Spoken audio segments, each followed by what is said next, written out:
नमस्कार दोस्तों, स्वागत है आप सभी का आपके अपने YouTube चैनल सम्राट कोचिंग क्लासेस पिपलवाड़ा पर।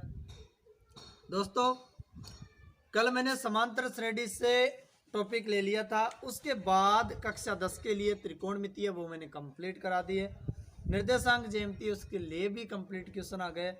अब मैं रेखा गणित की चर्चा न करके अब क्षेत्रफल वाली प्रश्नावली पर चर्चा करूंगा। क्षेत्रफल तो देखो इसमें अपने क्या क्या है। क्षेत्रफल के लिए देखो भाई, घन चलता है, घनाभ चलता है, बेलन चलता है और गोला चलता है। ये सब शंकु वगैरह को इस बार के लिए हटाया गया है शायद। अपन इनके बारे में जरूर बात करेंगे। घन, घनाभ, बेलन, गोले, इनके बारे में जरूर चर्चा करने वाले हैं, क्योंकि भाई मैंने खुद ने देखा है, पढ़ाया कक्षा 8 की गणित में ये तीनों है, कक्षा 9 की गणित में ये तीनों और कक्षा 10 की गणित में तीनों। तो आज तीनों कक्षा के लिए 8, 9, 10 के लिए मैं स्पेशल वीडियो बनाने वाला हूं। आप वीडियो को अंत तक देखना। और हाँ, आपके बीच में अब मैं बिना समय गवाए सीधे प्रश्नों पर चर्चा करूंगा। सबसे पहले आज अपन बात करेंगे घन और घनाभ की। ये आपके बीच घन और घनाभ के चारों सूत्र हैं। देखो भाई, घन क्या होता है? घन में वर्ग से बनता है। घन किससे बनता है? वर्ग से। तो देखो ये वर्ग और इस वर्ग के बाहर और अंदर करता हुआ एक वर्ग और बनाया, इन सिरों को मिला दो। ये जो आकृति है ये घन की आकृति है। इसमें क्या होता है? ये लंबाई, ये चौड़ाई और ये ऊंचाई ये बराबर होती है। ये लंबाई, चौड़ाई, ऊंचाई क्या होती है भाई? बराबर होती है। लंबाई, चौड़ाई, ऊंचाई। देखो एक बात बताओ, घन किससे बना? वर्ग से। वर्ग का क्षेत्रफल क्या होता है? भुजा स्क्वायर। 6 वर्ग मिलकर एक घन बनाते हैं। बंद कमरे को देखा, नीचे, ऊपर और चारों दीवारें, वो एक घन या घनाभाकार होता है। सही। तो 6 पृष्ठ होते, इसलिए 6 से गुणा कर दिया। घन किससे बना? वर्ग से। वर्ग का क्षेत्रफल होता है भुजा स्क्वायर। 6 वर्ग मिलके बनाते हैं तो 6 गुणा भुजा स्क्वायर। सूत्र कंप्लीट है। आयतन की बात करें तो आयतन में क्या होता है भाई? लंबाई, चौड़ाई, ऊंचाई को गुणा करना पड़ता है। इसकी लंबाई, चौड़ाई, ऊंचाई सेम होती है, तो भुजा गुणा भुजा गुणा भुजा, ये आयतन हो गया कंप्लीट। उसके बाद में ये घन है भाई। उसके बाद में बात करेंगे अपन घनाभ की। घनाभ और घन में क्या अंतर होता? घनाभ आयत से बनता। घनाभ किससे बनता? आयत से। तो ये देखो, ये डबल आकृति ले लिया हमने, आयत, मिला दो इन्हें। ये जो आकृति है वो घनाभ की है। लंबाई, चौड़ाई, ऊंचाई, एल लंबाई, बी चौड़ाई, एच ऊंचाई। एल बराबर, यहां पर साफ शब्दों में लिख देता हूं, एल बराबर लंबाई, बी बराबर चौड़ाई और एच बराबर ऊंचाई। आयतन की बात आए तो तीनों भुजा को गुणा कर दो, लंबाई, चौड़ाई, ऊंचाई।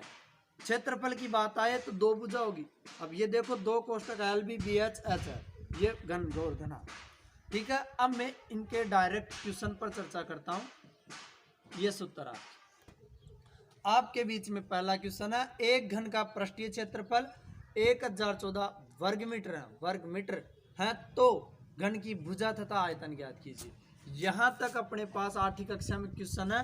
ये क्वेश्चन तो मैंने अपनी मर्जी से बता दिया ताकि आयतन भी एक ही साथ हो जाए। घन की भुजा पूछी है अपने, घन की भुजा। देखो भाई, अपने को दे क्या रखा? घन का पृष्ठीय क्षेत्रफल। घन का पृष्ठीय क्षेत्रफल कितना दे रखा? 1014 वर्ग मीटर। तो वर्ग मीटर ये दे रखा अपने को। घन का पृष्ठीय क्षेत्रफल का सूत्र होता है भाई 6 इंटू भुजा स्क्वायर बराबर 1014। 6 इधर गुणा दूसरी साइड भाग, तो भुजा स्क्वायर बराबर 1014 बटा 6। तो भुजा स्क्वायर बराबर 1014 में 6 का भाग देंगे तो 169 बार। तो भुजा स्क्वायर बराबर भाई 169 13 का वर्ग होता है।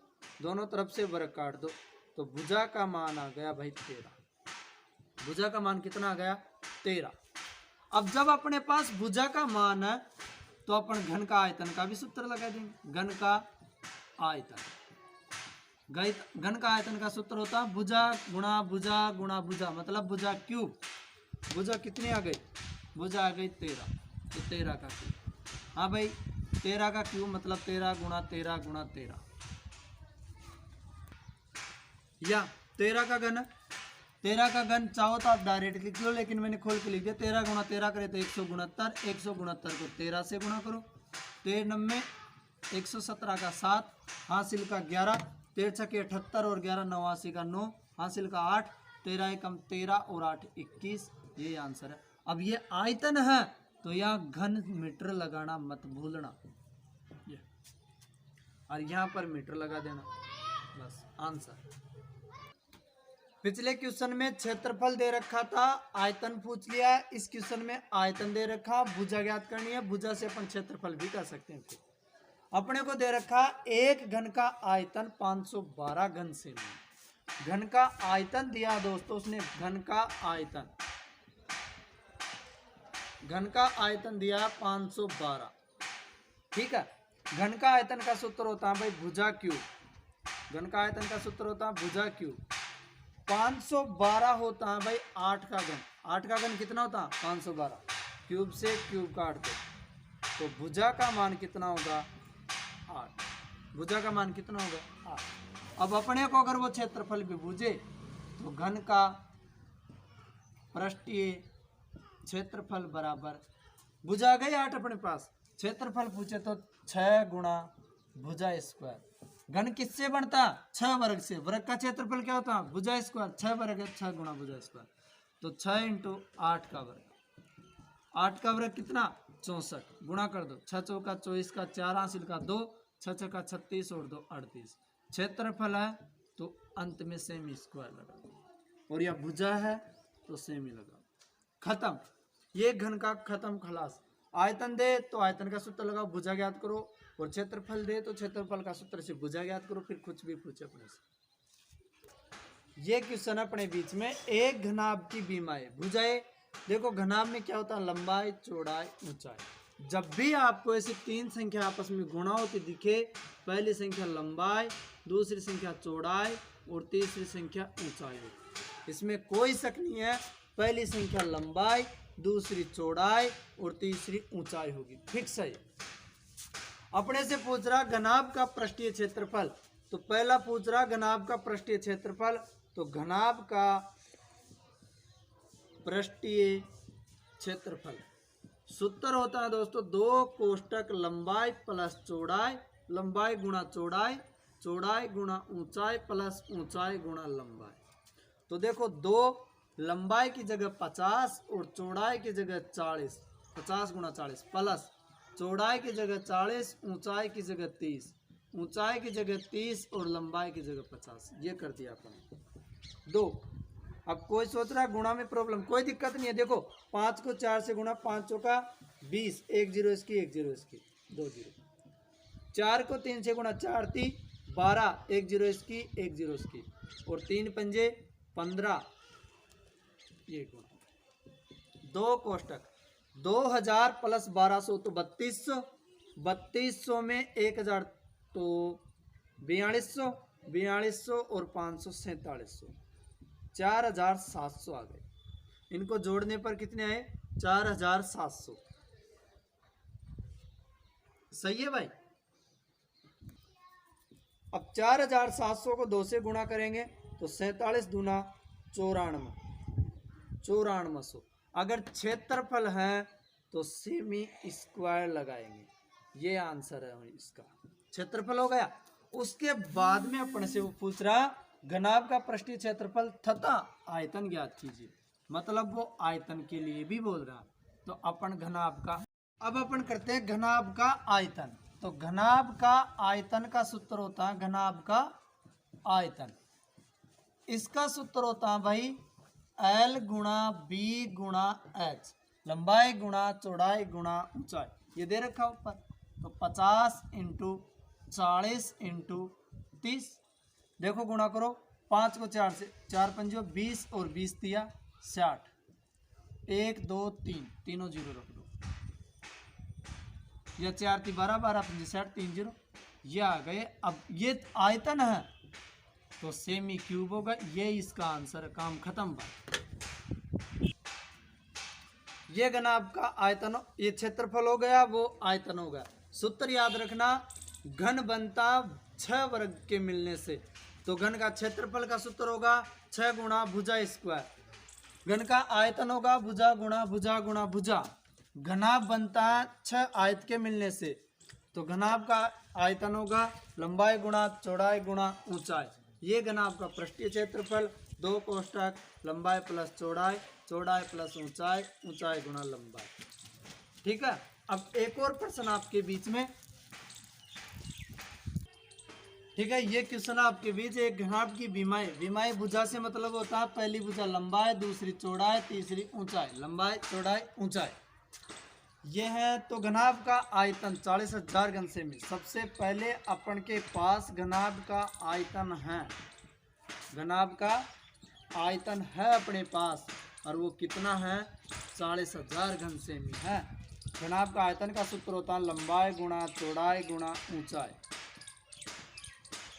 लंबाई गुणा चौड़ाई गुणा ऊंचाई। गुणा कर दो, 5x गुणा 4x गुणा 2x बराबर 40,000। 5 को 4 से 5 होगा, 20 दूना 40, ये हो गए 40x क्यूब बराबर 40,000। 40 का भाग कर दो, तो x क्यूब बराबर 40,000 बटा 40। 40,000 में 40 का भाग देंगे तो 1,000 बार। 1,000 होता है भाई 10 का घन, घन से घन काट दो। x का मान कितना आ गया, 10। x का मान हो गया 10, x का मान कितना हो गया, 10। अब अपने पास लंबाई है 5x, लंबाई 5x है, तो 5 दूनी 10 पंजे 50, लंबाई हो गई 50। चौड़ाई है 4x, तो 4x मतलब 40। फिर ऊंचाई है 2x, 2x मतलब 20। तो अपने पास लंबाई चौड़ाई ऊंचाई आ चुकी है 50 40 और 20, 50 40 और 20। अब अपन सूत्र लगाएंगे घनाभ का पृष्ठीय क्षेत्रफल, घनाभ का पृष्ठीय क्षेत्रफल। इसका सूत्र होता है 2 कोष्ठक लंबाई गुणा चौड़ाई, चौड़ाई गुणा ऊंचाई और ऊंचाई गुणा लंबाई, ये होता है इसका सूत्र। ठीक है। तो 2 कोष्ठक 50 × 40 प्लस 40 × 20 प्लस 20 × 50, ये हो गया लंबाई चौड़ाई, चौड़ाई ऊंचाई, ऊंचाई लंबाई। गुणा कर दिया, 2 4 पंजो 20 और 2 जीरो, 2000, 4 दूनी 8, 2 जीरो 800 और 5 दूनी 10, 1000, 2000 1000 3000 3800, ये हो गए भाई 3800। इनको गुणा करेंगे तो 3800 को 7600 क्षेत्रफल है, तो वर्ग सेमी, ये आंसर। इसके बाद घन और घनाभ का कोई टॉपिक नहीं है, कोई क्वेश्चन नहीं है। घनाभ में ज़्यादा से ज़्यादा आपको अनुपात में बुझाई दे सकता है, इससे ज़्यादा डीपली आपसे क्वेश्चन पूछेगा नहीं। वीडियो देखते वक्त हमारे वीडियो को लाइक शेयर कर दिया करो। और हाँ, कल के लिए क्वेश्चन आएंगे बेलन से, गोले से, शंकु के भी क्वेश्चन बताऊंगा मैं। इस बार सिलेबस में हटाने से कुछ नहीं होता, क्योंकि कक्षा 8-10 में इम्पोर्टेंट है। गोले और बेलन का टॉपिक कल का रहेगा अपना। कड़ी से कड़ी जोड़ते जाओ, जंजीर बन जाएगी।